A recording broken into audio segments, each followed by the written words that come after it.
La ilaha illa anta subhanaka inni kuntu minaz zalimin. Enek kawat, enek iki ketoke obatnya aneh banget. Terus iki kain diiket. Apa kok kain plastik diiket enek telu. Terus enek bentuk Jadi sandal, itu enek ditemuin kain buhul perca, depan enek kosannya? dompet. Ya betul. Kain percane akeh. Itu ada apa aja gitu buhulnya? Isi buhul tersebut seperti ada pakaian saya, ada kain kafan juga, ada paku, ada simbol tali yang terikat, itu banyak sekali. Kain kafannya ada juga? Ada juga. Kain kafannya sudah kotor karena memang sudah ditanam setahun lebih, seperti itu.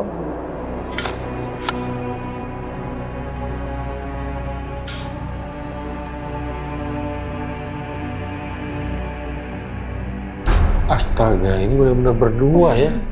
Iya. Cewek gali tanah pakai cangkul. Dan Mbak Nabila pakai mukena pink ya. Iya. Selama 3 bulan saya ngalamin kesurupan itu, saya lagi sholat, Bang. Baca Al-Fatihah. Tangan lagi Allahu Akbar gini. Auzubillahi minasyaitonirrajim. Bismillahirrahmanirrahim. Kepala udah gerak-gerak sendiri. Hah? Kayak film Korin itu, Bang. Sholat gerak-gerak sendiri. Oh gitu? Iya. Tangan bilang gini, panas, panas, panas.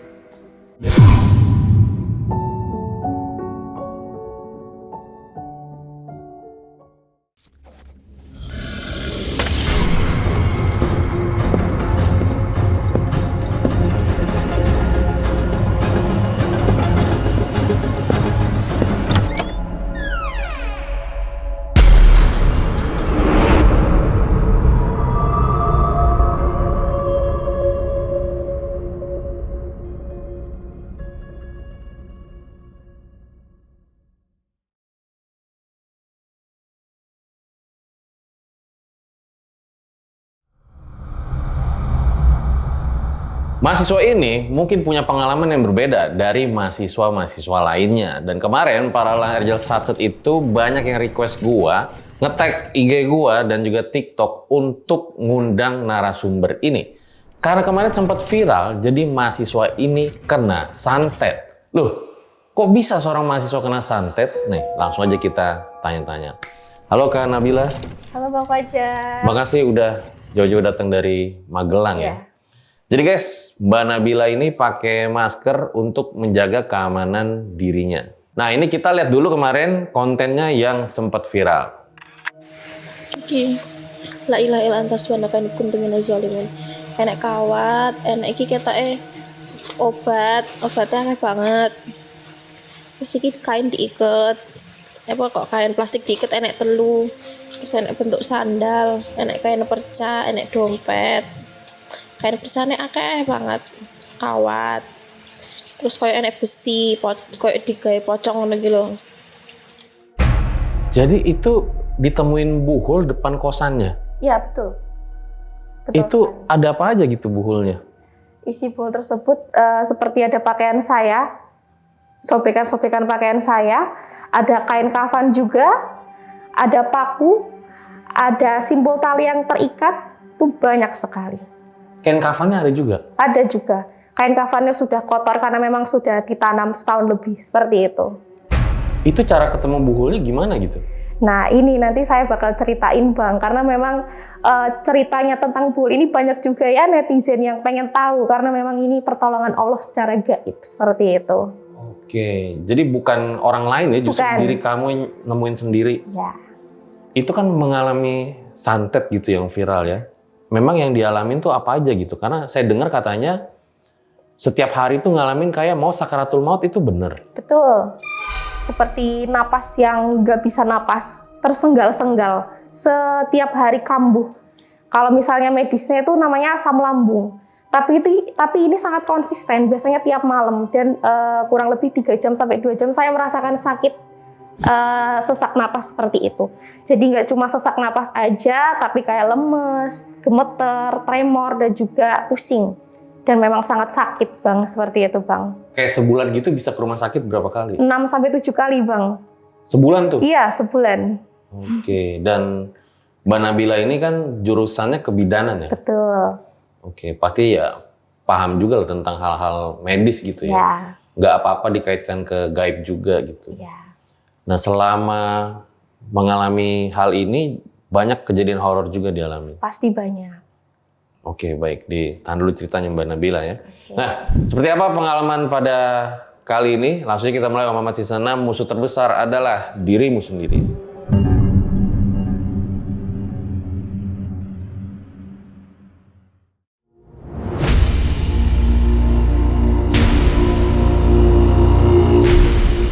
Seperti biasa guys, kalau di ajang narasumber gue suruh tambah-tambahin ceritanya. Ya, Mbak Nabila mau diceritain awal mula kisahnya kayak gimana Mbak?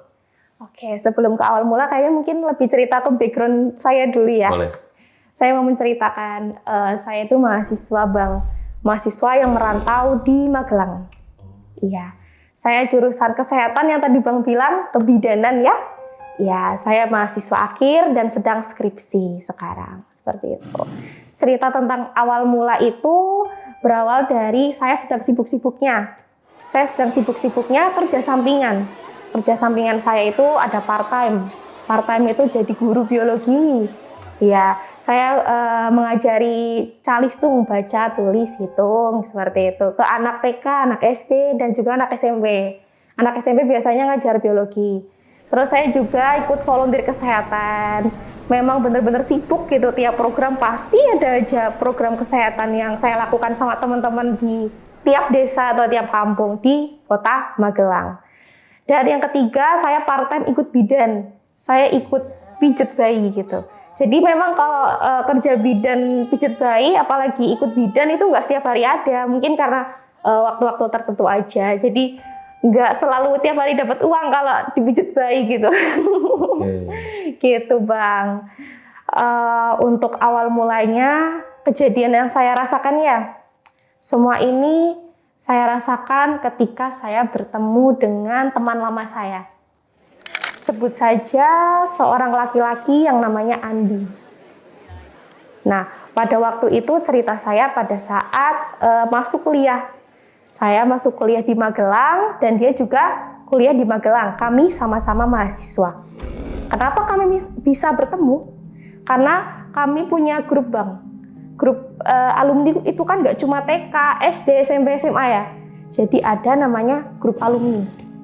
Kita ketemu di sana, sama-sama perantauan dari kota lahir saya, sama-sama perantauan gitu. Terus kita bertemu karena memang senasib, sama-sama suku Jawa lah gitu intinya. Terus kita kontekan, kenalan lagi karena memang dulu waktu sekolah nggak terlalu kenal, jadi kenalan lagi pada saat jadi maba di perantauan seperti itu Bang. Setelah kontek-kontekan dari grup alumni karena memang kita sama-sama dari kota lahir yang sama ya kan Bang. Lalu setelah pertemuan-pertemuan itu sebenarnya saya bertemu dengan dia itu nggak sesering dan seintens itu, cuma beberapa kali saja seperti itu. Kayak yang pertama dulu saya pernah ke kampusnya itu cuma say hello saja dan itu nggak sampai kayak jalan berdua atau seperti apa, nggak pernah, cuma say hi aja di jalan seperti itu. Lalu pernah yang kedua dan ketiga itu saya pernah pinjam laptop dan dia juga pernah ke kos saya nganterin dan ngambil laptop seperti itu. Dan yang terakhir saya ketemu sama si Andi ini pada saat dia mengantarkan martabak manis. Dia yang mengantarkan sendiri di depan kos saya. Tapi nggak masuk kos, cuma di depan gerbang aja gitu. Oh, tiba-tiba aja dia nganterin martabak? Iya, memang inisiatif aja. Inisiatif untuk Nabila mau nggak ini martabak gitu. Saya pikirnya, oh saya dikasih rezeki nih, alhamdulillah ya Allah gitu loh. Tapi ternyata niat-niat itu nggak sesuai apa yang saya pikirkan. Nanti saya akan ceritakan lagi Bang, niat baik yang saya rasakan kepada orang ini, apakah benar ini adakah orang baik atau bukan. Seperti itu. Nah setelah itu gimana? Setelah itu, setelah dia ngasih martabak, itu merupakan pertemuan terakhir dan nggak pernah ketemu lagi Bang. Setelah pertemuan terakhir itu, saya mengalami sakit-sakitan. Sakit-sakitan secara medis. Sakit-sakitan secara medis ini berawal dan bermula di bulan September 2024. Kalau misalnya secara medisnya, itu saya asam lambung. ciri-ciri asam lambung yang saya rasakan yaitu sesak napas di ulu hati ya. Semua orang juga pernah ngerasain lah Bang. Sesak napas, terus habis itu pusing, apa ya bahasa Jawanya, geliung atau pusing 7 keliling lah gitu ya. Udah kayak nggak bisa berdiri gitu rasanya. Habis itu rasanya kayak mau muntah, tapi nggak bisa, dan sebagainya. Dan saya kira asam lambung itu sangat amat medis yang saya rasakan, apalagi saya dari kecil memang dididik sama mama ayah saya berlogika gitu. Dan itu berlanjut selama berbulan-bulan sampai bulan April 2025 yang dimana sakit saya itu sudah 8 bulan. Nah, saya bakal jelasin nih Bang.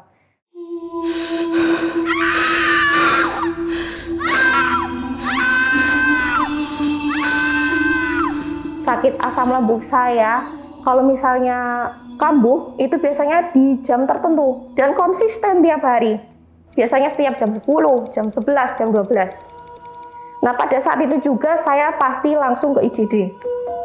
Memang nggak tiap hari, tapi ke IGD-nya itu pada saat kalau misalnya udah benar-benar nggak bisa napas selama 2 jam, 3 jam, saya langsung ke IGD. Berarti kalau naik itu jadi nggak bisa napas ya? Iya, betul. Benar-benar nggak bisa napas sama sekali. Dan saya bingungnya kenapa konsisten tiap malam di jam 10, 11, dan 12. Itu yang saya bingungkan. Kalau memang dari medis asam lambung itu adalah telat makan, pada saat itu kebanyakan makan lemak, tapi pada saat itu pola hidup saya sehat Bang. Saya juga gak kepikiran apa-apa, tapi yang saya pikir adalah saya cuma kelelahan karena akibat part-time atau kerja sampingan saya dan cukup hektik ya kegiatan saya di kampus. Nah, pada saat itu saya cuma memikirkan kelelahan. Pada saat saya di IGD, dokter-dokter juga menyarankan agar tidak terlalu berpikir terlalu panjang atau mikir gitu terus. Seperti itu. Diagnosa di IGD juga asam lambung katanya. Pada saat saya ke IGD selalu sembuh sampai sana. Seperti itu. Yang saya rasakan berbulan-bulan itu sangat amat sakit sekali. Setiap bulan itu pasti masuk rumah sakit 6 sampai 7 kali. Seperti itu Bang yang saya rasakan. Dan selama 8 bulan itu nggak cuma sakit aja, tapi ada mimpi buruk. Yang saya rasakan seperti mimpi kuburan itu hampir sering. Mimpi kuburan, mimpi dikejar-kejar setan, mimpi cowok. Mimpi kuburan tuh maksudnya gimana? Mimpi kuburan itu seperti ada keluarga terdekat saya yang meninggal.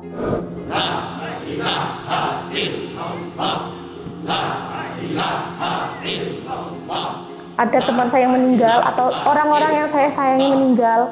Itu saya lihat prosesi pemakaman dan itu membuat saya bangun-bangun menangis.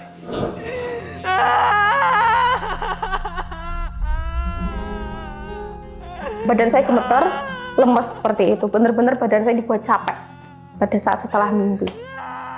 Lalu ibadah saya menurun Bang selama 8 bulan. Ibadah saya menurun, sering mimpi cowok. Cowoknya ini ganteng, perawakannya tinggi, saya sering dipeluk gitu. Di dalam mimpi saya sering disayang, seperti itu. Mimpi saya tuh banyak sebenarnya kalau mimpi tentang cowok. Yang pertama, saya sering ketemu nih. Saya sering ketemu di taman gitu, kayak lagi ngedate pacaran gitu. Sosoknya ini pakai baju hitam, ganteng, dan juga tinggi, putih gitu. Yang kedua, sering mimpi di kasur berdua itu pelukan, tuh sering sekali. Yang saya rasakan ya nyaman, aman, dan tenang seperti itu. Lalu yang ketiga ini sering diajak main, entah di mana itu tempatnya. Pokoknya kalau saya mimpi cowok ini, pasti saya merasakan bahagia aja gitu rasanya. Padahal nggak tahu nih si cowok ini siapa. Kadang dia berubah bentuk menjadi cowok yang saya suka, kadang entah siapa dia. Saya nggak mikir aneh-aneh pada saat itu, saya cuma mikirnya, wah bahagia banget mimpi kayak gini ya, bonus gitu loh. Karena yang saya rasakan cuma bahagia aja gitu. Tapi pada saat bangun kok rasanya capek banget badan, apa ada yang salah sama saya ya. Terus ada lagi gejalanya. Yang saya rasakan selama 8 bulan itu sholat subuh, sering telat. Sholat apapun itu sering telat lah, rasanya kayak malas banget ibadah. Ada lagi, saya nggak bisa tidur berbulan-bulan sampai subuh. Kalau misalnya mau tidur setelah subuh baru bisa. Kayak saya tuh ngalami insomnia, tapi saya udah minum obat biar bisa tidur kok tetap gak bisa-bisa gitu loh. Itu kan jadi pertanyaan kan Bang, ini kenapa selama 8 bulan kok banyak ganjilnya gitu. Nggak semangat hidup, jadi apa-apa tuh kayak pikirannya kotor, kayak dipenuhi rasa putus asa seperti itu. Jadi saya nggak punya namanya semangat hidup sama sekali. Rasanya lemas dan rasanya kayak kaki tuh lumpuh banget, seharian bisa tidur di kamar. Itu merupakan gejala-gejala yang saya rasakan selama 8 bulan ini. Itu tadi yang mimpi setan tuh mimpi? Mimpi dikejar setan. Itu mimpi dikejar setan juga kayak dikejar pocong lah, kuntilanak lah, yang bikin saya benar-benar ketakutan. Nah, di dalam mimpi itu kalau saya visualisasikan, waktu dulu kalau saya ingat ya Bang, itu seperti saya dikejar pocong, terus saya dikejar-kejar, habis itu saya ngumpet gitu.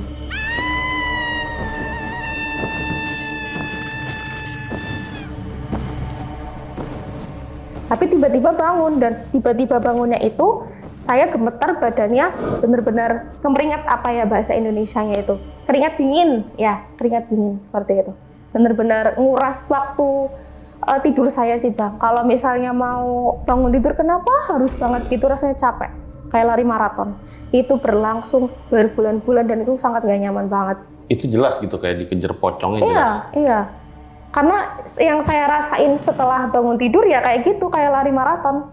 Dan capek banget, kayak beneran lari. Masih ingat nggak pocongnya yang di mimpi kayak gini? Sebenarnya sih kalau misalnya diingat-ingat sih ya nggak terlalu jelas. Tapi yang saya lihat pocongnya ya berbentuk pocong biasa aja, gitu. Tapi perasaannya itu loh Bang, perasaannya setelah bangun tuh bener-bener ketakutan.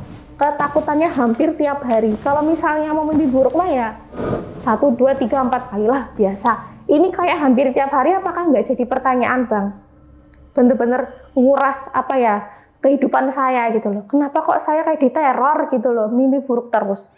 Ya Allah, habis bangun tidur kenapa tiap hari harus namanya sakit hati, gemeter badannya, lemes, kayak rasakan apa yang bener dirasakan di mimpi gitu loh.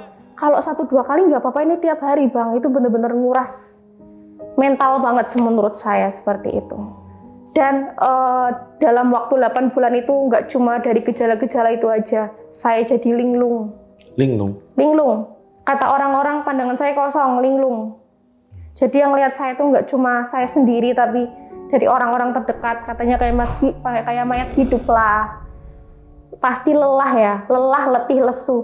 Dan pastinya juga jarang beribadah. Pada saat itu iman saya malah nggak ada iman sama sekali menurut saya waktu itu. Dan penyakit saya nggak cuma namanya bolak-balik masuk rumah sakit Bang, kayak asam lambung itu. Ada namanya medisnya kalazion. Kalazion itu kayak penumpukan lemak di bagian kelopak mata. Nah, itu berangsur 2 tahun lamanya juga sama. Jadi kalau misal katanya dokter A saya kebanyakan lemak, katanya dokter B saya pakai maskara, katanya dokter C karena bakteri antibodi saya negatif atau bagaimana seperti itu.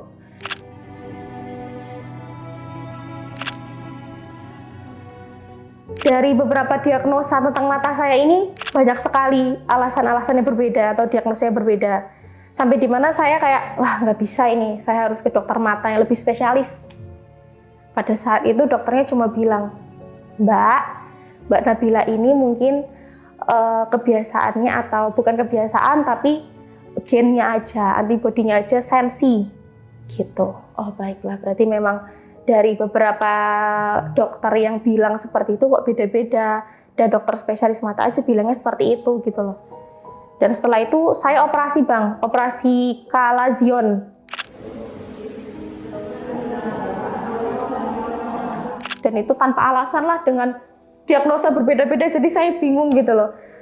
Setelah 8 bulan saya mengalami gejala-gejala yang sangat amat menakutkan ya Bang, kayak saya mikirnya cuma medis gitu loh.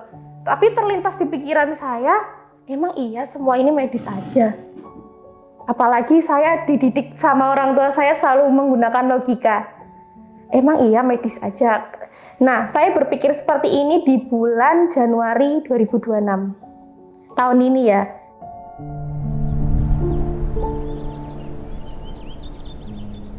Januari 2026. Saya mikir, ya Allah, ini kenapa ya kok saya sakit-sakitan, konsisten di jam tertentu. Terus saya jadi linglung, nggak punya pandangan hidup. Saya lihat cerita story di TikTok lain itu kayak ada yang nempel, jin nempel bisa kayak gitu loh Bang. Setan nempel bisa kayak gitu. Makanya dari itu saya melihat story orang lain, saya inisiatif mau ruqyah sendiri. Iya. Karena memang mau buktiin aja apa yang saya rasakan, apakah ada gejala jin, yaitu non medis di dalam diri saya. Pada saat itu, kira-kira akhir Januari 2026, saya ke Bapak Sulis. Bapak Sulis ini orang yang bisa di Kota Magelang. Saya mengajak teman saya, sahabat saya, sebut saja namanya Lili. Saya ajak dia untuk menemani saya ruqyah. Pada saat itu saya mengajak dia sebagai saksi aja. Ayo Lili, ikut aku yuk. Aku mau tahu aku tuh sebenarnya sakit apa sih gitu. Kamu kan saksi hidup aku nih. Kamu yang nganterin aku ke IGD lah. Kamu yang tahu tentang aku semuanya. Aku mau tahu aja saksi. Apalagi kan Pak Sulis cowok gitu loh. Harus ada mahramnya kan, Bang. Makanya dari itu saya ditemenin teman saya naik motor ke Pak Sulis. Sampai sana disambut dengan baik. Bahasa Jawanya sowan atau berkunjung. Berkunjung ke Pak Sulis. Pak Sulis ini peruqyah ya. Lalu kami berdua disuruh duduk. Diceramahin dulu Mbak Nabila, Mbak Lili, kalau bisa ibadahnya dijaga. Imannya nggak boleh turun. Diceramahin dulu atau diberi wejangan nasihat-nasihat yang baik. Kalau misalnya menstruasi, harus dicuci bersih sampai tidak ada bau amis sama sekali. Ya, singkat cerita, banyak sekali wejangan-wejangan dan nasihat yang baik Pak Sulis ini kepada kita berdua. Setelah diberi nasihat itu, saya mulai diruqyah dengan ayat-ayat suci Al-Quran dari Pak Sulis. Ketika Pak Sulis membaca ayat Al-Quran itu, tangan saya mulai bergerak, Bang. Seperti ini. Iya. Saya juga kaget. Kenapa tangan saya bergerak sendiri? Sampai di mana bergerak sendiri, saya menangis. Itu benar-benar bukan saya menangis. Ini kenapa saya kok nangis? Gak apa-apa Mbak, kata Pak Sulis seperti ini. Gak apa-apa Mbak, gak apa-apa. Itu berarti bukan Mbak Nabila. Itu berarti memang ada indikasi jinnya Mbak. Terus saya, pada saat itu saya cuma diem aja gini. Yang menggerakkan badan saya itu jinnya Bang. Setelah jinnya disuruh Pak Sulis, ayo keluar, kamu keluar. Kamu makhluk lemah. Keluar dari tubuh manusia. Ini bukan tubuhmu. Ini tubuh milik Allah gitu. Setelah itu jinnya nggak mau keluar. Tapi Pak Sulis selalu bilang pada saya, Mbak Nabila kalau bisa baca Al-Baqarah 1 juz di rumah. Ya saya lakukan tapi nggak rutin gitu loh Bang. Saya lakukan tapi nggak rutin. Nah pada saat saya pulang saya mikir, oh berarti memang dugaan-dugaan saya sekarang selama ini berarti memang saya benar-benar disukain sama jin. Berarti pas di ruqyah itu dibacain ayat-ayat suci Al-Quran, reaksinya gerak-gerak sendiri itu tangan? Iya, gerak-gerak. Terus-terusan itu? Iya, terus-terusan. Berapa lama? 1 jam lebih. Sampai di mana? 1 jam? Iya, betul. Sampai di mana Bapak Sulis ini kalau sudah tidak membaca ayat Al-Quran, itu sudah berhenti, dia nggak bergerak lagi. Jadi ibaratnya kepanasan Bang, seperti itu. Iya. Lalu pulang, tapi sebelum pulang, Pak Sulis juga memberi wejangan lagi Bang. Kayak Mbak Nabila, siapa tahu ini kiriman. Tapi Pak Sulis nggak bilang kalau ini kiriman Bang. Cuma Mbak Nabila, siapa tahu ini kiriman. Coba Mbak Nabila bikin air garam ruqyah, dibacain Al-Fatihah 1 kali, ayat kursi 7 kali, kul 3 kali. Kul itu Al-Ikhlas, An-Nas, Al-Falaq. Saya buat, saya kasih di semprotan bekas parfum, saya semprot di ujung-ujung kos. Tapi kok malah makin parah kesurupannya Bang, gitu loh Bang. Kok makin parah. Kalau pas pertama kali ruqyah kan cuma kayak gini gerakan tangannya kan. Kadang nangis-nangis. Tapi semakin hari, semakin jin yang ada di badan saya menunjukkan eksistensinya, Bang. Kayak semisal yang pertama, kalau saya lagi tidur nih, Bang, tangan saya bergerak sendiri, ngomong gini, sayang, sayang. Kalau enggak, ini dielus. Padahal saya udah bilang sama jinnya, saya mau tidur, capek, saya tidur gini. Tapi tangan saya bergerak sendiri, Bang. Iya, seperti itu hampir tiap hari. Kenapa saya nggak takut? Karena saya takut gini, kalau saya ngelawan, nanti ini jin bisa pakai tangan saya, bawa pisau, bunuh saya gimana? Makanya saya baik-baikin aja selama itu. Karena pesan Pak Sulis cuma gini, kalau misalnya jin ini masih ganggu Mbak lawan terus pakai zikir dan doa Mbak, nanti dia kepanasan. Seperti itu, Bang. Jadi hampir setiap malam tangannya gerak-gerak, terus mulutnya ngomong sayang gitu? Iya gitu. Itu dari ruqyah pertama kali ya, dari bulan Januari sampai awal April ini terjadi. Ya kurang lebih 3 bulan lah ya. 3 bulan itu mengalami hal seperti itu. Jadi nggak cuma itu aja, Bang. Nggak cuma dipanggil sayang itu aja, enggak. Saya kan sedang skripsi ceritanya. Iya. Skripsi saya itu tentang penelitian baby blues. Oke. Kayak kecemasan habis melahirkan. Jadi sasaran saya ibu nifas. Kalau penelitian saya itu biasanya door to door. Jadi tiap rumah saya kunjungi, saya wawancara satu persatu. Nah pada saat wawancara itu sebenarnya saya juga dalam kesurupan, Bang. Hah? Wawancara skripsi kesurupan? Iya. Misal Bang, saya naik motor nih, karena memang saya dalam kondisi yang kalut dan masih ada jin di dalam tubuh saya ditemenin Lili, sahabat saya, ke rumah Ibu Nifas. Di jalan Bang, saya naik motor nih, kesurupan, saya ketawa-ketawa sendiri, setang aja hampir belok, karena yang gerakin tangan saya yang mengendalikan jin itu. Padahal nggak mau gerakin. Iya. Jadi ibaratnya otot saya sama otot dia tuh lawan-lawanan di dalam tubuh diri saya.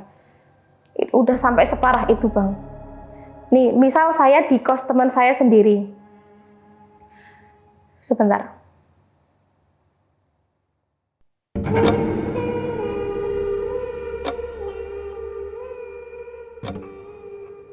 Saya di kos teman saya lagi makan nih. Tiba-tiba jin ini tuh cadel. Ngomong kayak gini, Mbak Lili, gitu.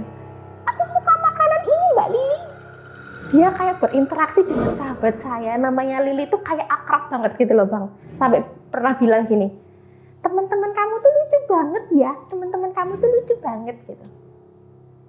Jadi saya mediumisasi kesurupan gitu, Bang, pada waktu itu. Sering banget mediumisasi kesurupan pada waktu itu.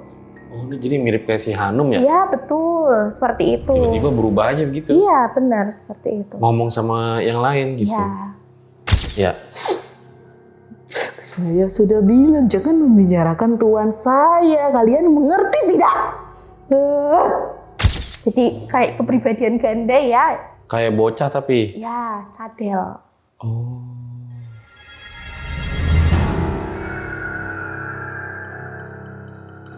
Ada lagi, Bang. Selama 3 bulan saya ngalamin kesurupan itu, saya lagi sholat, Bang. Baca Al-Fatihah. Tangan lagi Allahu Akbar gini. Auzubillahi minasyaitonirrajim. Bismillahirrahmanirrahim. Kepala udah gerak-gerak sendiri. Hah? Kayak film Korin itu, Bang. Sholat gerak-gerak sendiri. Oh gitu? Iya. Tangan bilang gini, panas, panas, panas. Selama sholat nggak pernah saya nggak gerak, badannya pasti gerak. Karena setannya kepanasan. Saya bingungnya gini, selama 3 bulan saya sudah semaksimal mungkin. Itu kan ada puasa juga ya. Baca doa, zikir. Kenapa setannya masih di dalam tubuh? Dan juga masih mengganggu gitu loh, Bang. Nah itu gimana ya? Maksudnya kan kita kan sholat nih misalnya nih. Iya. Allahu Akbar begitu kan. Iya. Terus gue sendiri gitu. Betul, seperti itu. Dan hampir setiap hari seperti itu. Kalau nggak tangan, ya kaki digerak-gerakin gini, kepala digerak-gerakin gini, udah kayak film horor, Bang. Kalau lihat tuh, teman saya yang ngeliat mah udah biasa. Udah biasa? Udah biasa. Kayak, wah itu Nabila kesurupan lagi ya? Iya. Ya udah, teman-teman cuma nasihatin aja. Ya udah, imannya ditingkatin lagi ya Nabila ya. Sholat terus, zikir terus. Karena memang indikasinya kalau misalnya saya gerak-gerak berarti setannya kepanasan, Bang. Reaksinya. Iya, Tapi itu akhirnya diterusin sampai selesai sholatnya. terusin. Jadi saya lawan pakai tenaga saya. Kalau misalnya lagi sholat gini, tangannya kan gini sendiri. Saya lawan pakai tenaga Gitu? saya juga, iya. Itu otot sama otot, Bang. Saya ngelawan otot saya sendiri. Pegel, badan saya pegel tiap hari. Yang paling parah apa? Yang paling parah itu setelah puncaknya, setelah 3 bulan. Puncaknya itu saya kesurupan murotal nih. Murotal 24/7 ya, di kos nyetel Al-Baqarah. Saya sholat, Allahu Akbar, zikir, la ilaha illa anta subhanaka inni kuntu minaz zalimin 100 kali. Apapun itu saya lakukanlah demi kesembuhan ya kan Bang. Pada saat itu jam 2 malam, ini udah puncaknya, bener-bener bener-bener kesakitan saya. Saya kesurupan hampir gak sadar diri. Udah rasanya sampai mata sini gelap. Akhirnya jam 2 malam, jam 2 pagi itu saya gedor-gedor semua teman kos. Saya gedor-gedor semua. Mbak, tolong keluar rukiahin saya gitu. Jam 2 malam saya nggak sadar diri sempoyongan gini. Karena napas saya juga nggak bisa napas rasanya, kayak berat banget rasanya pada waktu itu. Karena kesurupan 3 bulan yang paling parah itu Bang. Sampai dimana teman-teman kos pada keluar, nepuk-nepuk punggung saya, kepala saya, dada saya, pada bacain ayat kursi. Alhamdulillahnya sampai subuh mereka baik juga sih, sampai subuh nepuk-nepuk ini baca ayat kursi sampai subuh kan, dari jam 2 sampai jam 5 subuh gitu. Akhirnya mereda. Saya yang rasain ya, mereda sampai perut. Saya nggak tidur seharian waktu itu. Mereda sampai perut. Itu udah jam 5 subuh, udah mereda sampai perut. Saya sholat ya, kaki tetap gerak-gerak gini. Bener-bener ganggu banget kalau saya sholat itu jinnya. Tapi kayak merinding gitu nggak? Kalau pas Udah sholat nggak itu? merinding lagi, udah biasa. Panas gitu ya? Rasa nggak panas sih, tapi lebih badan digerakin, pegel aja. Otot saya digunain. Udah jam 5 subuh nih, saya sholat kan Bang. Saya sholat, ngaji. Terus saya bilang sama Lili udah gak beres ini. Udah bener-bener gak beres sama sekali. Ayo kita rukyah lagi ke Pak Sulis. Saya rukyah lagi ke Pak Sulis Bang. Pak Sulis ini gimana? Saya dari jam 2 pagi udah hampir sadar diri Pak. Gitu. Terus akhirnya saya masuk ke rumah Pak Sulis, ya kan Bang? Saya masuk duduk berdua sama Lili. Saya di sana cuma bisa diam aja sama nangis Bapak. Saya udah capek. Kenapa saya kesurupan terus? Dari pertama kali ketemu Bapak, saya juga udah melakukan nasihat-nasihat Bapak. Kayak semisal baca zikir, sholat yang rajin gitu-gitu. Kenapa kok masih aja ada gitu loh Pak? Tiba-tiba Pak Sulis langsung membaca ayat suci Al-Quran. Dan reaksi saya saat itu ngereok Bang. Udah ngereok lagi karena jinnya itu udah memenuhi semua badan saya. Kalau misalnya orang bisa ngelihat ya Bang, itu katanya ada anoman gitu. Ada ular, ada gundurwo gitu. Ular itu ngikat di sini katanya. Terus anomannya di tengkuk sini. Gundurwonya di bagian mata apa gimana gitu. Kata orang yang bisa lihat. Ngereoknya gimana pas dibacain Al-Quran? Ya teriak-teriak, bilang Pak Sulis itu ya berkata kasar lah ya. Oh, ngatain si Iya. Pak Sulisnya. Iya, agama kamu itu gini, ya yang seperti abang tahu lah kalau kata-kata jorok ngatain agama orang itu seperti apa kan Bang? Oke. Kayak gitu. Saya nggak percaya sama Allah gitu. Jinnya bilang kayak gitu. Jinnya bilang gitu? Iya, tapi Pak Sulis cuma bilang kalian makhluk lemah, kalian pembangkang, kalian makhluk Allah yang lemah hanya berani mengganggu manusia saja. Udah dinasihatin sama Pak Sulis berkali-kali. Keluarlah dari tubuh anak ini salah apa? Jadi ibaratnya itu udah 2 jaman apa ya saya di rumah Pak Sulis waktu itu. 2 jam lebih kayaknya. Sampai udah capek banget badan saya, duel jin yang ada di badan saya pas kesurupan sama Pak Sulis. Berantem terus.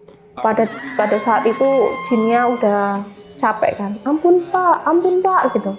Pak Sulis cuma bilang gini, bertobatlah, keluarlah dari badan anak ini gitu.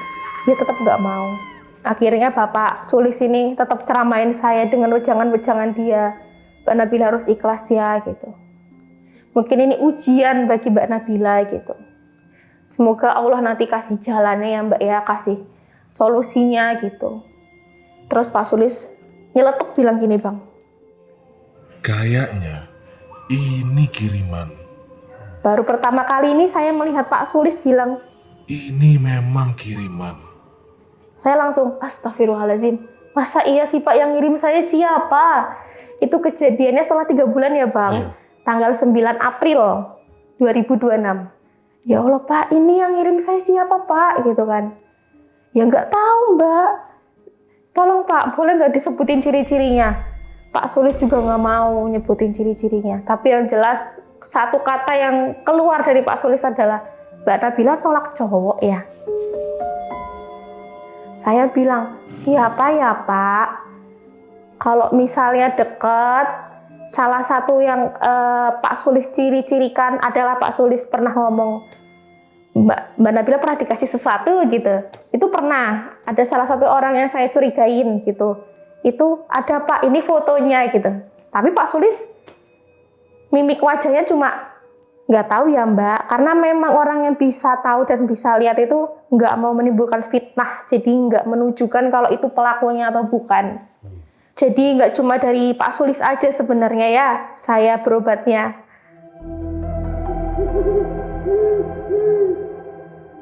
Ada juga dari orang yang bisa, dari rumah saya lahir, rumah saya tinggal, nggak di Magelang.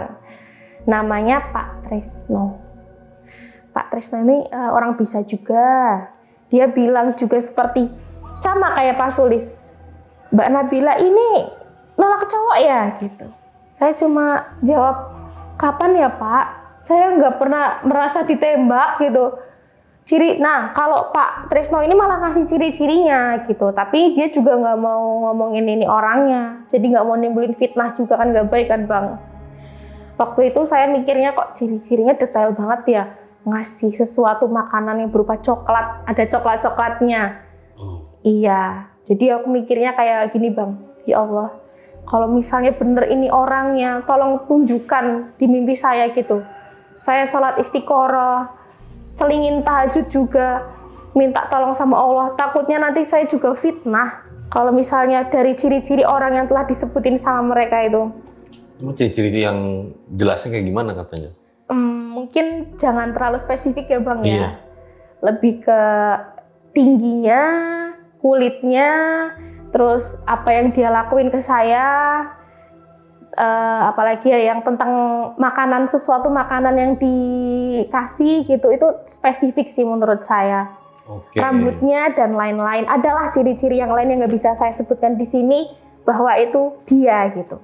Sebenarnya saya denial. Saya juga nggak mau percaya kalau ini nggak ada buktinya. Maka dari itu saya cuma mau minta sama Allah ditunjukkan aja lewat mimpi.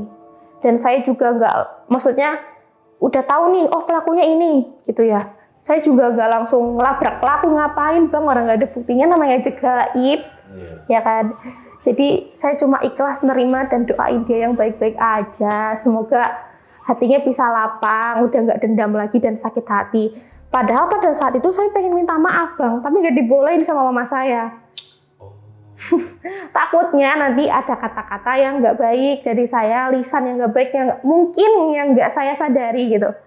Tapi dari orang yang punya pendalaman agama Islam yang dalam gitu sudah nasihatin saya. Dari beberapa orang-orang yang punya agama yang dalam gitu loh, ustazah, ustadz itu bilang sama saya kayak, udah Mbak, ikhlasin aja, nggak usah dicari pelakunya siapa. Yang penting Mbak Nabila sembuh gitu. Oh iya Bang, saya mau ceritain setelah saya kesurupan itu ke Pak Sulis, nggak mau nggak mau keluar tuh jinnya. Saya pulang itu. Saya pulang ke rumah, ke kos sama Lili. Itu kayaknya jam 11. Saya pulang cuma temenung. Ya Allah, ini kenapa ya udah ruqyah kedua kalinya ke Pak Sulis. Udah tahu kalau itu indikasinya indikasinya kiriman. Kenapa kok setannya nggak mau keluar gitu? Kenapa saya tahu itu indikasinya kiriman? Karena yang ngomong juga dukunnya sendiri. Oh, saya belum cerita ini. Gini, pada saat saya ruqyah di Pak Sulis itu, sebenarnya dukunnya itu mediumisasi, Mas. Maksudnya? Mediumisasi itu dukunnya masuk ke badan saya, bilang kayak gini. Kenapa? Anak ini emang saya santet. Anak ini emang saya tutup jodohnya, rezekinya semuanya. Karena anak ini nggak tahu disenengin sama bocah lanang kayak. Cowok muda itu ngomongnya gitu. Makanya saya santet. Apa? Kamu mau cari buhul gitu. Yang bilang siapa? Buhulnya. Dukunnya sendiri pas dia masuk ke tubuh saya. Ini kata orang-orang yang nyaksiin waktu kesurupan ya? Oke. Iya. Di depan Pak Sulis dan di depan sahabat saya Lili. Itu di rumahnya Pak Sulis waktu itu. Terus pada waktu itu dia ngomong gini, apa? Kamu mau cari buhul gitu. Dukunnya ngomong gitu. Dukunnya cewek. Maaf, bukan dukun. Maksudnya orang yang bisa juga ya, Bang. Orang yang bisa juga, tapi mungkin versi jahat. Bilangnya gitu. Anak ini bayar 800.000, 700.000, kadang 600.000. Buat nyantet? Buat nyantetin saya gitu. Jadi kan dikontrak per 40 hari apa ya kayak gitu. Bilangnya gitu aja sih. Kenapa? Kamu mau tahu anak ini namanya siapa? Dia nyebutin nyebut pelaku. Iya. Pada saat itu orang bisanya ini, suruhannya dia bilang gini, si pelaku, nyebut nama pelaku, si Andi itu udah nggak bayar lagi. Jadi belum perpanjang kontrak. Jadi dia belum perpanjang kontrak. Makanya mungkin dukunnya bilang gitu, orang bisanya bilang gitu. Setelah kesurupan dukun yang dirasa apa? Yang dirasa sadar. Oke. Sadar. Terus yang lain bilang tadi, lu ngomong kayak gini-gini. Iya gitu. Gitu, bener Bang. Oke. Habis itu berarti pulang tuh? Pulang.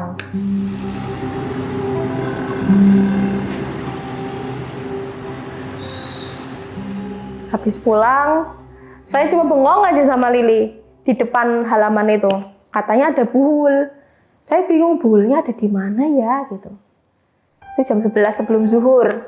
Buhulnya ada di mana ya Lili gitu. Kenapa dukunnya bilang sendiri gitu loh. Apalagi dukunnya yang bilang kalau itu pelakunya belum bayar lagi perpanjangan kontrak gitu. Habis itu saya sholat zuhur Bang. Sholat zuhur, saya sholat, zikir. Setelah saya zikir, kan ini ibaratnya sajadah nih. Saya duduk. Di depan saya kan ada meja belajar lah ya. Nah gitu. Saya zikir, tiba-tiba Bang, ada yang masuk ke tubuh saya. Ini nggak tahu siapa. Tiba-tiba masuk, tangannya gini. Baca ayat suci Al-Quran. Yang nggak pernah saya hafalin Bang. Oh gitu? Iya. Gini, ada kata-kata alal mursalin yang saya ingat. Ini kenapa mulut saya kok bergerak sendiri ya? Kenapa saya baca Al-Quran yang nggak saya hafalkan? Kan aneh kan Bang? Saya sadar, tapi badan saya digerakin. Wah ini saya merinding nih tiba-tiba. Oke. Sosok ini bilang kayak gini. Kalian zolim pada anak ini. Apa salah anak ini pada kalian? Kalian beri penyakit. Apa salah anak ini pada kalian? Yang saya lihat ya Bang, ada 3 jin di depan saya. Jadi sosok ini menghardik 3 jin tersebut.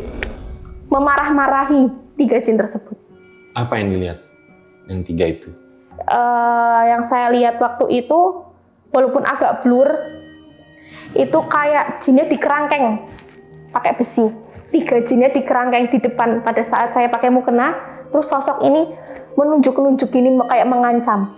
Ngomong kayak gini Bang. Di mana buhulnya? Tolong tunjukkan padaku. Kalian makhluk lemah. Kalian akan binasa oleh Allah. Kalian menzolimi anak orang gitu. Pada saat itu sosok ini mengancam jinnya. Ibaratnya kayak menyiksa jinnya juga. Terus menanyakan buhulnya di mana. Akhirnya mereka menunjukkan. Tiba-tiba badan saya berdiri, Lili ada di kasur saya kan bang. Tiba-tiba saya bilang gini, Lili, ayo bangun, ikut saya. Aku jadi kayak perawakannya cowok gitu bang. Saya nggak tahu sosok ini siapa gitu loh. Saya berdiri, ngajak Lili, ayo Mbak Lili, kita turun keluar. Terus akhirnya sosok ini bilang, ayo Jin, tunjukkan buhulnya di mana, sambil marah-marah sayanya. Saya turun, kan kos saya di atas ya. Saya turun, keluar gerbang kos, di luar gerbang kos itu ada pekarangan halaman. Pekarangan halaman itu punya orang ya bang, itu isinya tanah semua. Lalu sosok ini selalu mengancam jinnya, di mana buhulnya? Setelah itu jinnya menunjukkan, Jin di sini buhulnya, di sini. Dengan cara apa? Dengan cara jinnya masuk ke tubuh saya lagi, kayak switch gitu badannya, gantian. Di sini, ampun, di sini, gitu. Lalu sosok ini masuk lagi. Sosok ini masuk lagi ke badan saya. Ayo Mbak Lili, gali. Saya pakai atasan mukena doang, saya pakai cangkul, tiba-tiba kekuatan saya nambah. Padahal saya nggak bisa nyangkul. Kok bisa ya saya nyangkul gitu loh. Nyangkul 1 kali, 2 kali, 3 kali, 4 kali. Tiba-tiba sosok ini teriak, Astagfirullahaladzim gitu. Ada pocong bang. Ada kayak bentuk pocong, udah berkarat gitu. Dia bilang gini, Astagfirullahaladzim, ya Allah Mbak Lili. Delok niki Mbak Lili, lihat ini Mbak, betapa zolimnya orang ini. Betapa zolimnya. Kasihan Mbak Nabila gitu. Setelah itu 2 kali 3 kali cangkulan ke bang, ini dibuang. Sosok ini bilang kayak gini, berdoa sama yang di atas, ya Allah, berilah pertolongan pada anak ini, sesungguhnya anak ini terzolimi. Itu loh, amin. Dan seketika pada waktu itu langit mendung.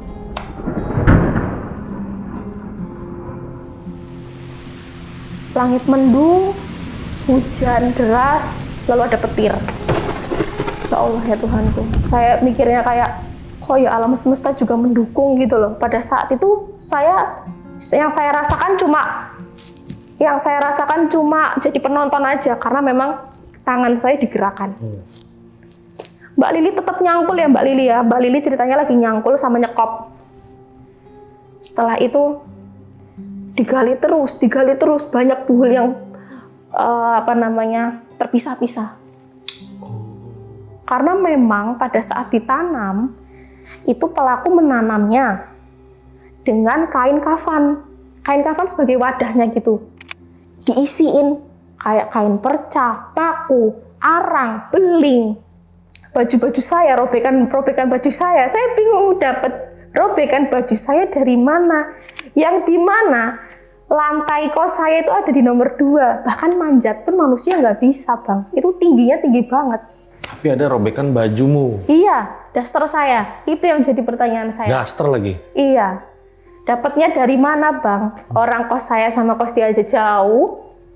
Itu yang jadi pertanyaan saya sampai sekarang. Tapi orang-orang yang kasih nasihat saya cuma bilang nggak usah dipeduliin lagi. Yang penting udah sembuh Mbak Nabila gitu. Oke bang, lanjut. Setelah itu sosok ini mencangkul terus. Dan masih banyak sekali menemukan barang-barang yang terpisah, entah itu arang, beling, simpul yang ditali. Seperti itu. Banyak sekali barang-barang yang media santet pada umumnya yang pasti teman-teman tahulah ya. Yang sudah viral di mana-mana itu, yang barangnya udah berlumuran kotoran tanah itu. Dan ada kain-kain juga, itu sebenarnya media sihir atau media santet. Seperti itu. Dan sangat amat dalam sekali lubangnya. Itu saya menggali dari setelah zuhur sampai jam 5 sore. Dan pada saat itu hujan terus. Ada videonya? Ada, kayaknya viral juga deh Bang. Masih Iya. nyimpen nggak? Masih sih. Boleh lihat Coba nggak? ya. Iya.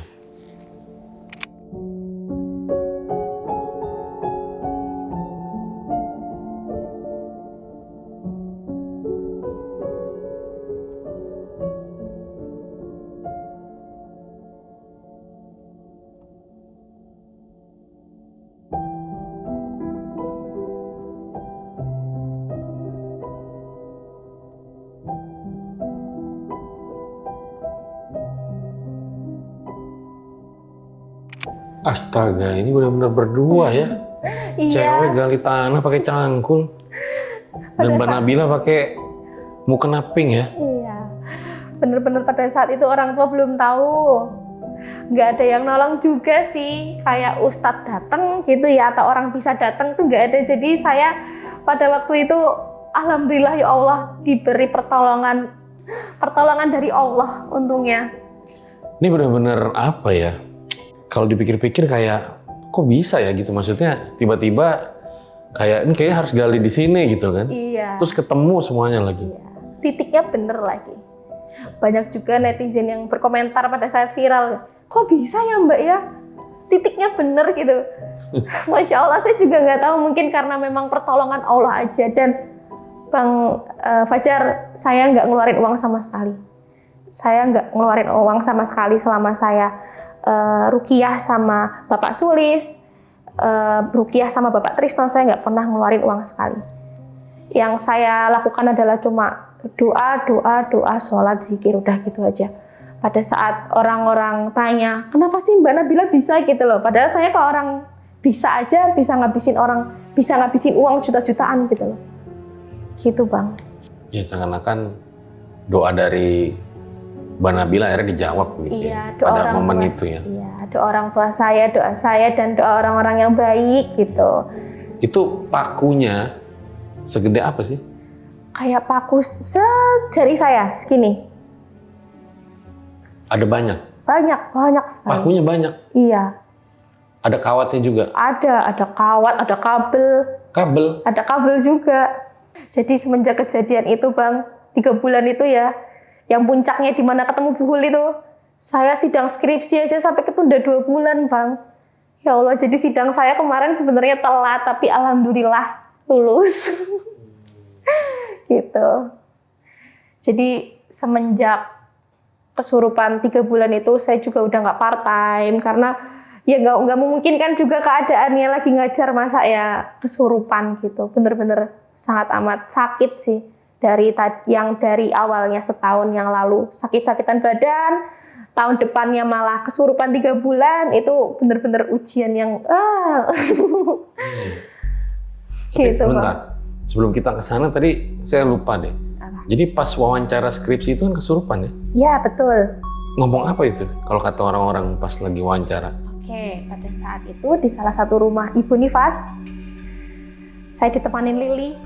Saya kan masih kurang banyak nih respondennya. Responden itu kayak orang yang harus saya teliti gitu. Tiba-tiba saya senyum-senyum sendiri di depan Ibu Nifas. Apa kayak nggak orang stres kayak gitu Bang, kayak orang gila. Akhirnya Lili giniin saya, apa ya bahasa Indonesia, naplek ya, nyentuh saya. Nabila, ayo keluar dulu, kamu kenapa? Istighfar gitu. Aku aja sini yang ngasih pertanyaannya gitu. Akhirnya Lili bantu saya gitu. Nah, setelah itu? Itu yang gejala pada saat kesurupan 3 bulan ya Bang ya. Setelah itu ya berlangsung lama dan itu ketunda 2 bulan skripsinya. Oke. Oh, jadi pas wawancara seperti itu. Nah, Iya. setelah Buhulnya ditemukan, katanya sempat komunikasi lewat tulisan tuh apa? Oh ya, itu lupa saya ceritakan. Komunikasi lewat tulisan itu gejala juga ya selama 3 bulan kesurupan ya. Yang selain dia manggil aku sayang gitu loh Bang. Yang kalau tidur digini-giniin, dilus-elus gitu. Saya coba berkomunikasi juga sama jinnya, kayak kamu mau ngomong apa? Kamu ngomong apa gitu. Saya kasih bolpen dia, tangannya digerakin. Kalau manusia biasa gerakin bolpen Bang, itu pasti kan pakai tangan gini kan, ginilah. Kalau dia gini, jadi pensilnya tuh gini, megangnya tuh gini, nulisnya. Makanya nggak beraturan. Ada kok dokumentasinya, nanti bisa dilampirin aja. Itu buktinya kalau setan yang nulis bukan saya. Apa?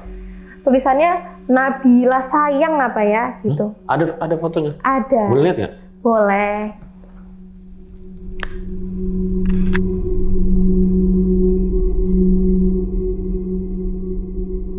Tulisannya nggak acak-adut gitu sih. Ini tulisan yang dibuat pas kesurupan. Iya betul. Terus selain tulisan ini, saya coba komunikasi lewat tulisan. Dia tuh sering bersenandung Bang. Kalau saya lagi duduk nih, misal lagi revisian skripsi ya, nyanyi na na na na na, loh kok mulut saya gerak sendiri ya? Jadi menurut saya 3 bulan kesurupan tuh banyak banget kejadian yang di luar nalar.